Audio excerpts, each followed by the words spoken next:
റഹീം MP കൂടി ചേരുന്നുണ്ട്. എങ്ങനെയാണ് ഈ ഒരു സർക്കാരിൻ്റെ വാർഷികാഘോഷം അതിൻ്റെ അവസാന ദിവസം എത്തി നിൽക്കുന്നു, എങ്ങനെയാണ് കാണുന്നത്? വളരെ സന്തോഷത്തോടെയാണ്. കേരളത്തിൻ്റെ വികസനത്തിന് ഒരിക്കലും നടക്കില്ല എന്ന് കരുതിയിരുന്ന അസാധ്യമായ വികസന പ്രവർത്തനങ്ങൾ യാഥാർത്ഥ്യമാക്കി. 57 EMSന് ഗവൺമെൻറ് മുതൽ ഇങ്ങോട്ടുള്ള LDF സർക്കാരുകൾ കേരളത്തിൻ്റെ സാമൂഹ്യ പുരോഗതിയിൽ വലിയ സംഭാവന നൽകിയിട്ടുണ്ട്. പുകൾപ്പെട്ട കേരള മോഡൽ. 2016 മുതലുള്ള പിണറായി സർക്കാർ കേരളത്തിൻ്റെ അടിസ്ഥാന സൗകര്യ വികസനം, അതിലൂടെ നിക്ഷേപങ്ങൾ കൊണ്ടുവരും, നിക്ഷേപ സൗഹൃദമാക്കി മാറ്റുക. നിക്ഷേപങ്ങൾ വരണമെങ്കിൽ അടിസ്ഥാന സൗകര്യ വികസനം വരണം. അടിസ്ഥാന സൗകര്യ വികസനത്തിന് കീറാമുട്ടിയായിരുന്ന സ്ഥലമേറ്റെടുക്കൽ, കേരളത്തിലെ ജനസാന്ദ്രത, ഭൂമിയുടെ പ്രശ്നം, അപ്പോൾ അതെല്ലാം പേടിച്ച് അതിലൊക്കെ തൊട്ടാൽ കൈകൊള്ളുമെന്ന് കരുതി ഭരണം പോണ്ട, വികസനം നടന്നില്ലെങ്കിലും എന്ന് കരുതിയിരുന്ന ഒരു കാലത്തെ മാറ്റി ഇച്ഛാശക്തിയോടെ, വിൽപ്പവറോടുകൂടി സംസ്ഥാനത്തിൻ്റെ താല്പര്യത്തെ മാത്രം മുൻനിർത്തി ശ്രീ പിണറായി വിജയൻ്റെ നേതൃത്വത്തിൽ നടത്തിയ ഒരു വികസന യാത്രയുണ്ട്. അതൊരു ജൈത്രയാത്രയാണ്. അത് 4 വർഷം പൂർത്തീകരിക്കുന്നു. ഇപ്പോഴത്തെ 9 വർഷം പൂർത്തീകരിക്കുന്നു. ആ 9 വർഷം പൂർത്തീകരിക്കുന്ന വളരെ മധുരമുള്ള ദിവസമാണ്. ഇവിടെ വലിയ സന്തോഷമുണ്ട്. തലസ്ഥാനത്തെ ഒരു പൗരപ്രമുഖരുടെ ഒരു പരിച്ഛേദം തന്നെ ഇവിടെ എത്തിച്ചേർന്നിരിക്കുന്നു. വ്യത്യസ്ത വിഭാഗങ്ങളിൽപ്പെട്ടവർ, വ്യത്യസ്ത തുറകളിൽ പ്രവർത്തിക്കുന്നവർ. തീർച്ചയായും ഈ ഗവൺമെൻറ്റിനുള്ള പൊതു പിന്തുണയുടെ ഭാഗമാണിത്. കേരളത്തിൽ ഈ കാലയളവിൽ ഉണ്ടായിട്ടുള്ളത് കണ്ണഞ്ചിപ്പിക്കുന്ന വികസനമാണ്. അതിനുവേണ്ടി നൂതനമായ മാർഗ്ഗങ്ങൾ കൊണ്ടുവന്നു. ഇപ്പോൾ കിഫ്ബി ഉണ്ടായിരുന്നത് തന്നെയാണ്, അതിനെ പുനരുജ്ജീവിപ്പിച്ചു. പിന്നെ ഞാൻ നേരത്തെ പറഞ്ഞ ഒട്ടനവധി കാര്യങ്ങൾ ഞാനൊന്നും ആവർത്തിക്കുന്നില്ല. പ്ലസ് പ്രത്യേകിച്ചും ചെറുപ്പക്കാരെ സംബന്ധിച്ചിടത്തോളം രാജ്യത്തെ ഏറ്റവും അധികം സ്ഥിര നിയമനങ്ങൾ നടക്കുന്ന സംസ്ഥാനമായി കേരളം മാറി. വേറെ എവിടെ ഇത്രയും സ്ഥിര നിയമനങ്ങളില്ല. നമ്മളെക്കാൾ വലിയ സംസ്ഥാനങ്ങളിൽ ഇത്രയും PSC, അവിടുത്തെ പബ്ലിക് സർവീസ് കമ്മീഷൻ റിക്രൂട്ട്മെൻറ്റുകളില്ല. കേന്ദ്ര സർക്കാർ റിക്രൂട്ട്മെൻറ്റുകൾ നടത്തുന്നില്ല. കേരളമാണ് ഏറ്റവും അധികം റിക്രൂട്ട്മെൻറ്റ് നടത്തുന്നത്. അതല്ലാതെ തന്നെ ഒട്ടനവധി തൊഴിലവസരങ്ങൾ, നിക്ഷേപങ്ങൾ ക്ഷണിക്കുന്നവർ, നിക്ഷേപ സൗഹൃദ സംസ്ഥാനമായി മാറുന്നതിലൂടെ, സ്റ്റാർട്ടപ്പിലൂടെ ഒക്കെ വലിയ തോതിലാണ് ചെറുപ്പത്തിൽ നമുക്ക് വിന്യസിക്കാൻ, ഹ്യൂമൻ റിസോഴ്സിനെ പ്ലേസ് ചെയ്യാൻ സാധിച്ചത്. വലിയ നേട്ടമാണ്, വലിയ പ്രതീക്ഷയാണ്.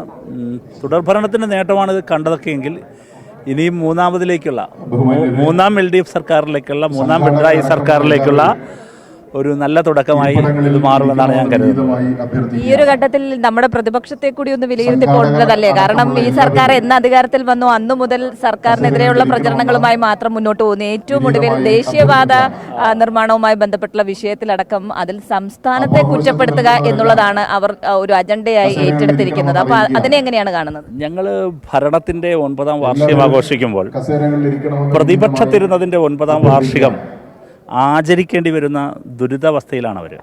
ഈ മലയാളത്തിൽ പണ്ടിറങ്ങിയ ഹിറ്റായ ഒരു പാട്ടുണ്ട്, വൈറലായ പാട്ട്, കച്ചവടം പൂട്ടിയപ്പോൾ വട്ടായിപ്പോയി എന്നാണ്. അങ്ങനെ UDF അഴിമതിയും കച്ചവടവും പൂട്ടിപ്പോയതിൻ്റെ, നിന്നുപോയതിൻ്റെ 9ാം വാർഷികം ആചരിക്കുകയാണ്. മരണവീട് പോലെ അപ്പുറത്ത് അവിടെ ഈ 9 വർഷത്തെ ആചരണം അവർ നടത്തുകയാണ്.